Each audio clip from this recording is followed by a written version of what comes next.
Hello বন্ধুরা, good afternoon. এই কারণে বললাম এখন প্রায় 12টা বাজতেই যায়, আর তোমরা যখন আমার ভিডিওটা দেখতে পাবে তখন অলরেডি 12টা বেজে গেছে। তাই আমি সবাইকে ভিডিওতেই জানিয়ে দিচ্ছি গুড আফটারনুন। তো আজকে তার আগে সবার প্রথমে জানাই আজকে স্নান যাত্রা আর পূর্ণিমা আজকে, তো ঠাকুরের কৃপায়, রাধারানীর কৃপায় তোমরা সবাই খুব ভালো থাকো, সুস্থ থাকো, এই কামনাই করি। চলো আজকে একটা সুন্দর ভিডিও তোমাদের সাথে শেয়ার করি। আমি জানি ভিডিওটা সকলেরই খুবই ভালো লাগবে, চলো দেখা যাক। এই দেখো বন্ধুরা, আমি সবে মাত্র পুজো দিয়ে উঠলাম। আজকে পূর্ণিমা, আমার ঘরের পুজো।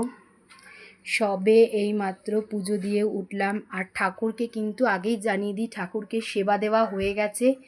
সেবা দেওয়ার পর আমি কিন্তু ভিডিওটা করছি। তোমরা তো ভিডিওটা যখন দেখতে পাবে অনেকেই হয়তো ভাববে যে ঠাকুরকে দিয়েই আমি সঙ্গে সঙ্গে ভিডিও করছি। তো একদমই নয় বন্ধুরা, ঠাকুরকে সেবা দেওয়া হয়ে গেছে। ঠাকুরকে সেবা দেওয়ার পর কিন্তু আমি এই ভিডিওটা করছি। তো দেখো বন্ধুরা, তোমরা সেদিনকে অনেকেই লাইভে আমাকে জিজ্ঞাসা করেছিলে যে দিদি ভাই তোমাদের গোপালদের সাথে একটু আমাদের দেখা করিও। তো অনেকেই বলেছিলে গোপালদেরকে একটু দেখিও লাইভে, অনেকেই বলেছিলে। তো এই দেখো গোপালদের দেখিয়ে দিলাম, যারা যারা দেখতে চেয়েছিলে। এই যে আমার গোপাল, আমার রাধারানী, আমার কৃষ্ণ, আমার সমস্ত ঠাকুর আছে, লক্ষ্মী, সরস্বতী, আর এখানে গোপাল। এই যে ঠাকুরকে সেবা দেওয়া হয়েছে।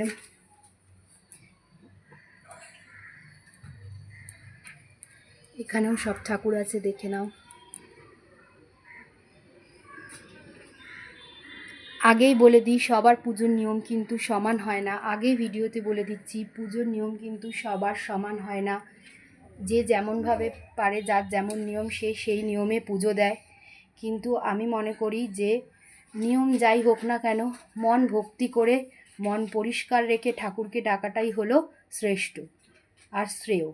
আমি এটাই মনে করি যে নিয়ম যার যেটাই হোক না কেন, সবার নিয়ম সব সময় সমান হয় না, কিন্তু মন ভক্তি করে আর মন পরিষ্কার রেখে ঠাকুরকে ডাকা আর ঠাকুরকে সেবা দেওয়াটাই আমি মনে করি সব থেকে শ্রেষ্ঠ।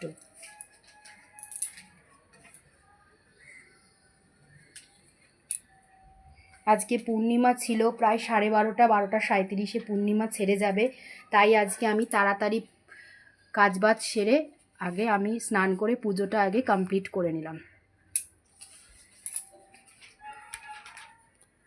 তো চলো বন্ধুরা, টাটা। ভিডিওটা কেমন লাগলো অবশ্যই জানিও। আমি জানি ভিডিওটা সকলেরই খুব ভালো লাগবে, আর সবাইকে বলবো একটু লাইক কমেন্টস করে তো অবশ্যই পাশে থাকবে, আর শেয়ার করে দেবে। ভিডিওটা ভালো লাগলে কিন্তু অবশ্যই শেয়ার করো, তাহলে খুব ভালো লাগবে। কারণ ভিডিওটা হলো এমনই একটা যে শেয়ার করলে সবার কাছে এই ভিডিওটা পৌঁছালে সবার মনটাই খুব শান্ত হয়ে যাবে। কারণ আমরা ভিডিওতে এমন কিছু দৃশ্য দেখতে পেলাম যে যার যতই যে পরিস্থিতিতেই থাকুক না কেন, এই ভিডিওটা যখন সবার সামনে পৌঁছেবে তখন সবারই খুবই মনটা শান্ত লাগবে। তো তাই জন্য বলবো যে ভিডিওটা ভালো লাগলে অবশ্যই একটু শেয়ার করে সবার কাছে পৌঁছে দিও, আর লাইক কমেন্টস করে তো পাশে অবশ্যই থাকবে তোমরা। তো চলো আজকের মতন টাটা, আবার দেখা হচ্ছে অন্য একটা রিলস ব্লগ বা ভিডিওতে। চলো টাটা।